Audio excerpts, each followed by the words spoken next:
All right, we're going to take a quick break. But before we do that, okay, and I'll make, Drew, don't worry, I'll make up on the time on the fireside chat. I want to introduce another group that is a part of the network. I had this idea. I was like, man, we got any Gen Zs in here? Make some noise. There's a couple of y'all. Generation Z is, I like these kids, man. Y'all crazy as all get out. Y'all dangerous. I go to LA Fitness and play basketball. I don't argue with y'all. But I was like, yo, I really, really think Generation Z needs some positive conversation, some real talk. And I took this group, I put this group together. And they have a podcast called Painz, Growing Painz with a Z, and they're talking all things. Y'all can make some noise. Y'all can make some noise for that. All things Gen Z, all the things we deal with, all the things they deal with now. And they got so much energy, and I get to yell at them. And I really, like, y'all see them episodes where I'm talking like crazy? They get that in real life, okay? I get mad when they slipping. They hear about it. But they are growing, and they are building a community of Gen Zers. Can y'all please give a round of applause to Growing Painz Podcast? Hey, let's get it, man. Let's get it. Let's get it. Zell. Let's go. Make some noise. Make some noise. Trey and Yanni. Let's go. Hey, good morning, everybody. Man, that's a week, man. We about to leave. Yeah. Good morning, everybody. Good morning. That's better. Good morning. For those that don't know, man, my name is Runzel Teague. I'm the proud producer, co-host, engineer, everything for the Growing Painz podcast. I'm going to give you a little backstory of who I am and how I got here to this moment, okay? So I am from Atlanta, Georgia. I'm 26 years old, and I'm going to tell you exactly how I got here. So just 8 months ago, right, I was driving on a forklift. Listen, I was driving on a forklift. But let me tell you exactly how social proof changed my life, okay? So I've always been a hustler, a grinder, an ambitious person, all right? And COVID changed my life because before I got to the forklift job, I was a full-time trainer. So I had about 15 to 20 clients. I was a general manager of a gym at 21. And I was doing good. But for some people, COVID, it killed the momentum, all right? So basically, what I did, once I lost all my clients, I got a warehousing job because as a man, you got to be able to take care of your responsibilities. You got to pay your bills, and my wife is right there. Say hey. You know what I'm saying? She likes to eat. All right. So I gotta feed her. All right. So long story short, man, I did warehousing for about 3 years, and I worked every single day. I did overtime. I worked about 50 to 60 hours a week.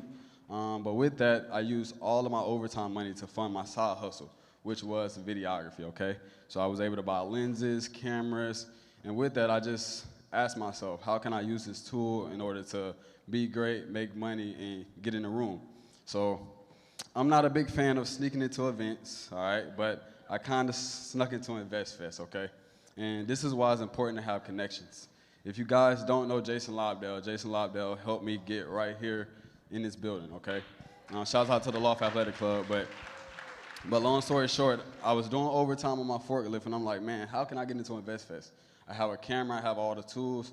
And I said, hey, Jason, let me just follow you. Let me just create content for you. Let me do everything under the sun in order to help you grow at InvestFest. He said, cool, man, I can't buy a ticket, but I can get you in the building. So I got in the building, I networked, I grew, and eventually I met somebody at the conference that knew Dave, okay? So I'm going to get all the way to the story. Long story short, man, he introduced me to Dave. And that's how I was able to get in this space right here. But I had to intern. I had to work for a long time. I had to grind. I had to hustle. It didn't come overnight. But my message is really just to be resilient, never give up. Don't sneak into the room, all right? But find the right people, all right? Network with the right people, and you can be on this stage like us one day. But that's my backstory. Thank you. Let's get it. Let's go, Jada. Hey, y'all. I'm Jada. I am a 24-year-old couture fashion designer. Period. Obviously, You see the Like the pants? pants? You see Let's the go. pants? Yeah. Yeah, okay.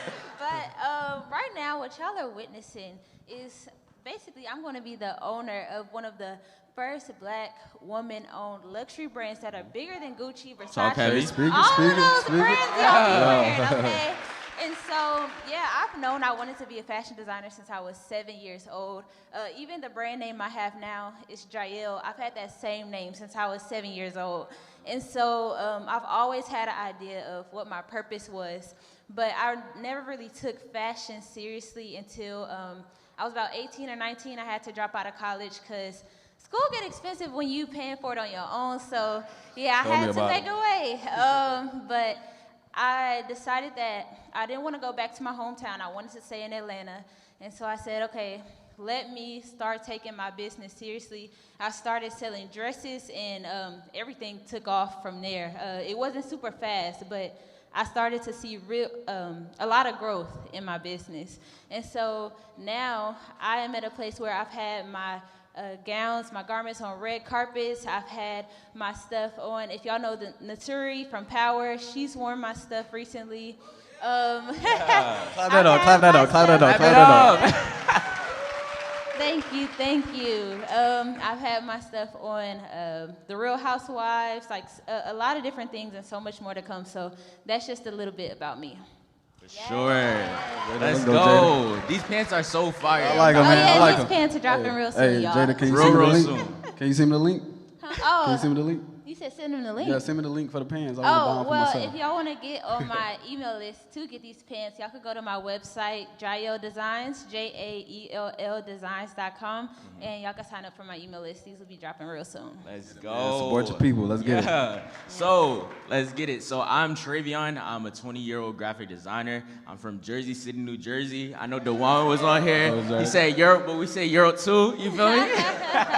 And I'm a graphic designer, so I've been doing this for the last couple of years. I knew that when I was in high school, I wasn't going to college. I was at the school like, truth is I'm tired.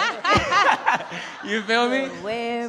Yeah. So I was really tired of, by the time my senior year, I was already starting my business. I had got in contact with Dave, and so for the last couple of years, I've been doing a lot of the designs for Social Proof, the thumbnails, the banners outside, you feel me? And I've been building this brand for a minute. Like, it has been a journey. There's been some ups and downs. I know y'all probably seen that hot seat. Oh, don't talk about it, don't talk about it. You feel me? So, yeah, I have worked with many people. Queen Naja, give you a taste of your own medicine. Okay, hey, yeah. You feel me? Lil Wayne daughter, Reginae Carter, and a lot of other entrepreneurs, content creators and stuff. And I really want to make an impact with this. I want to be the next Tyler Perry, the next Tiana Taylor with production and all of that. So like it, bro. we catching that dream, we going after it, you feel me? Let's get it. Yeah, and so it's been a really, really great journey. Let's go, Yanni. Let's go, Yanni. What's up, y'all? My name's Yanni. I'm 20 years old from Maryland, not Baltimore, because people think I'm from Baltimore.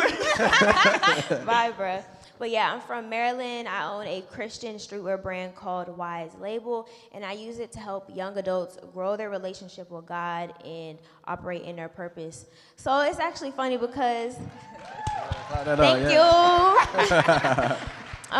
It's actually funny the way we all met. So last summer, I did DoorDash. I used that to fund my clothing brand because I knew I didn't want to go to college. And my dad always told me I didn't have to go to school, but as long as I was doing something, that's all that mattered. So I would do DoorDash, but I was working on the streets. I was getting tired.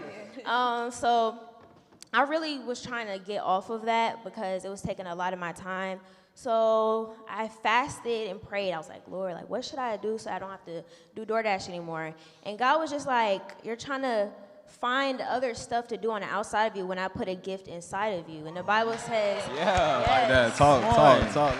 the Bible says your gift will make room for you. And so when I realized that I already had a skill set inside of me that I was overlooking, I'm like, okay, well, let me delegate this skill set. So I ended up DMing like 100 entrepreneurs, asking them if they needed help with content on their page while following up with a resume, emailing them a resume.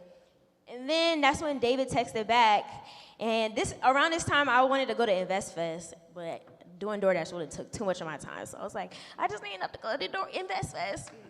But yes, so that's how I met Dave. And then when we all started our podcast, which was February, yeah, we started recording in February, and I was living in North Carolina, but we shoot out here in Atlanta, and so I would just be driving like 4 hours every time we had Back to do to back. Yes. Every episode. Every single episode. Every time we had to do an episode, I would drive 4 hours. Sometimes I have to wake up 3 a.m., 2 a.m. to come, and then go back that same day. So yeah, and then so me and Trey, we both work on a social proof team. We met last fall, and then me and Jada, we met The very first day we recorded. The The very first day. How did y'all? That was awkward. Yeah. I mean, we hit it off pretty easy though. We did, Yeah, but it that was first quick. episode got scrapped. Yeah. It was terrible. For real. That's staying in the vault. But yeah, me and Trey, we met in Miami, Yeah, right Miami here. last year. So yeah, we just met like a year ago. Yeah, I met Zell when I first moved to Atlanta this year in January. Yeah. Yes. He showed me his thumbnails. I'm like, hey, you need to up your price, man. For real. Please. But yeah, we've been able to, over time, form an actual friendship. I'll say if you have a podcast that you do with multiple people, one of the things that's really important is like finding that flow, but also developing that relationship so y'all can be able to bounce off of each other and also really be your true selves. And that was our issue because we was being real fake. Like For sure. we did not want to truly be ourselves when we were like recording these episodes. And sometimes people that knew us would be like, okay, I seen your podcast episode and that is not how you are. Like, Right. why you acting like that, girl? Like, come on now. And so I'll say that's something that we've learned is really important. And I have a question for y'all. How many, by show of hands, how many of y'all have ever felt like on this entrepreneurship journey or this personal development journey that maybe at some point you just felt like you were by yourself, like you didn't have a community, like you felt like, I can't find anybody, okay, I see y'all. So you felt like you couldn't find anybody else that was like trying to think the same way that you were. And we realized that it's a lot of people in their 20-somethings that feel the exact same way. For sure. Everybody don't want to go to the hookah bar and the club every weekend. And so we wanted to create like a space for community. We wanted to create a space for other like-minded individuals, other creatives, other people who want to grow in their faith with God and who want to learn about, or not even learn about dating, but talk about dating, because I feel like probably dating in 2023 is real ghetto right now. Very ghetto. And not it's gonna like lie. talking about business, entrepreneurship, all of that. And so that's why we have Growing Painz podcast. For sure. We definitely is mad comfortable around each Yeah. other. Bro, we was at the Yeah. elevator, Yanni gonna burp. I said, be a lady, please. Say excuse me, please. How did you expose me like that? No, for real. But let them know where they could find us. So you can find us at Growing Painz Pod on Instagram and YouTube, Spotify, Apple Podcasts, all of that good stuff. If you recorded a video, you could tag us, we'll repost it. And yeah, we appreciate y'all. Yes. Thanks, y'all. Thank Thank y'all. you. Thank y'all. All right. Clap Let's it up, go. clap it up, clap it up. So proud of them, man. Good job. All right. Y'all good? All right. So we're going to take a quick break. We're going to take a quick 5-minute break so that you all can, you got to make some calls, use the restroom, things of that nature. And we'll be right back with another dynamic presentation. All right? We'll see you in a minute. Ricky Ross. It's something special. I got $100, I can spend them on her.